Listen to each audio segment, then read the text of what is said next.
Hello guys, खुश आमदीद। जिंदगी विद कहकशा में आपका फिर से एक बार इस्तकबाल है। आज ऐसे ही बैठे बैठे मुझे ख्याल आया कि क्यों ना अपनी कुछ अनकही बातें आपके साथ में शेयर करूं। शायद मेरी उन अनकही बातों से आपको कहीं ना कहीं कुछ इंस्पिरेशन मिल सके। तो आज एक बहुत अहम टॉपिक है, वो टॉपिक है सुसाइड, कि लोग सुसाइड क्यों करते हैं। एक्चुअली लोग सुसाइड तब करते हैं जब वो बहुत अकेले पड़ जाते हैं, और यहाँ पे मुझे अपना खुद का एक एक्सपीरियंस आप लोगों के साथ शेयर करना है। मैं चाहती हूँ कि आप लोग मेरा वो एक्सपीरियंस ज़रूर सुने। प्लीज़ मेरी वीडियो पूरी देखिएगा। एंड थोड़ा पास्ट में जाना पड़ेगा, इसलिए थोड़ा सा मेरे लिए टफ है, लेकिन आप लोगों के लिए जानना बहुत ज़रूरी है। एक वक्त था कि जब मेरे हस्बैंड मुझे छोड़कर चले गए थे और मुझे कुछ समझ नहीं आता था कि मुझे कुछ समझ नहीं आ रहा था एक्चुअली कि मैं क्या करूँगी, मैं बच्चों को कैसे बड़ा करूँगी, मैं इनको कहाँ से खिलाऊँगी, कैसे करूँगी।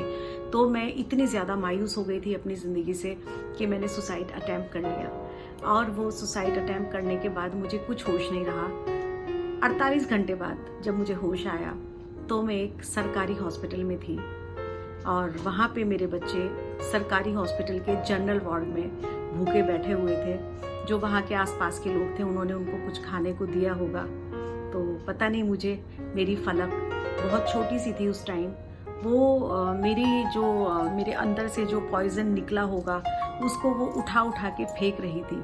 48 आवर्स बाद जब मुझे होश आया, और मुझे अच्छी तरह से याद है कि मैं उस सरकारी हॉस्पिटल के जनरल वार्ड के एक पलंग पर लेटी हुई थी, और मुझे रोना आया, बहुत ज़्यादा मुझे रोना आया। मुझे रोना ये सोचकर नहीं आया कि मैं बच गई, मुझे रोना ये सोचकर आया कि मैं कैसी माँ हूँ, क्या मैं माँ कहलाने के लायक हूँ, क्या मैं वाकई अपने बच्चों से प्यार करती हूँ। अगर मैं अपने बच्चों से प्यार करती तो मैं सुसाइड करने का नहीं सोचती। तो वहाँ पे लेटे लेटे, क्योंकि मेरे हाथ में ड्रिप लगी हुई थी और हालत ख़राब थी, बट वहाँ मैंने अपने ही बच्चों से, अपने दिल में और अपने खुदा से मैंने ये वादा किया कि आज के बाद कुछ भी हो जाएगा, कुछ भी लाइफ में होगा, बड़ी से बड़ी मुश्किल भी आएगी, तब भी मैं ये करने का नहीं सोचूंगी। तो गाइज, यही मैं सिर्फ आपसे कहना चाहती हूँ।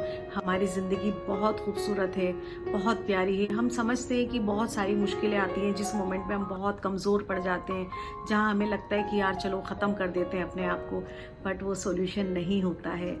हमें वहाँ पे हिम्मत से काम लेना होता है। वो हिम्मत हमें वही लोग दे पाते हैं जिनसे हम बेइंतहा मोहब्बत करते हैं।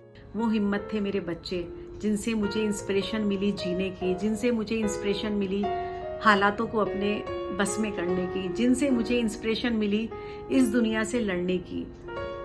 तो मैं आप लोगों से क्या कहूँ, मेरे पास एक्चुअली अल्फाज ही नहीं है। सिर्फ इतना ही है कि जब भी स्ट्रेस में आपको लगता है कि आप बहुत स्ट्रेस में हैं, तो आपके आसपास अगर दोस्त हैं तो आप अपने दोस्तों से आप शेयर कीजिए।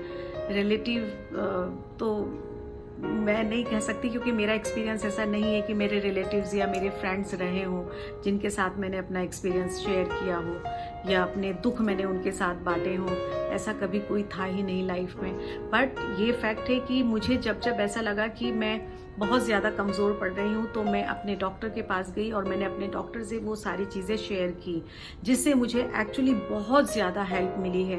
तो गाइज़, मैं आपसे इतना ही कहना चाहती हूँ कि प्लीज़ अगर आप बहुत ज़्यादा सोच रहे हैं और आपकी सोच पर कंट्रोल नहीं है, तो प्लीज़ आप लोग अपने डॉक्टर के पास जाएं और उनको अपनी जो आपकी हालत है, जो आपकी सोच है, उससे वाकिफ़ कराएं।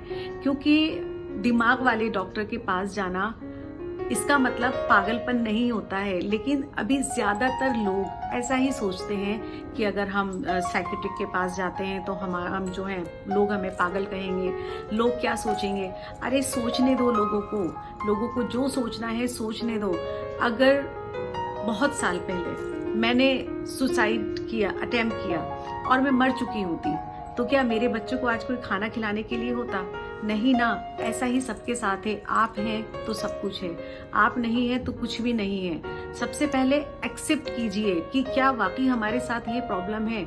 हाँ है, अगर हमारी सोच में प्रॉब्लम है तो है, हमें डॉक्टर के पास जाना है तो हाँ जाना है, क्योंकि हमें अपने आप से मोहब्बत है। और जब तक आप खुद से मोहब्बत नहीं करेंगे, आप अपने आसपास के जुड़े हुए उन रिश्तों से, उन लोगों से भी मोहब्बत नहीं कर पाएंगे जो कि आपके बिना जीने का सोच भी नहीं सकते, जिनको एक्चुअली आपकी बहुत ज़्यादा ज़रूरत है।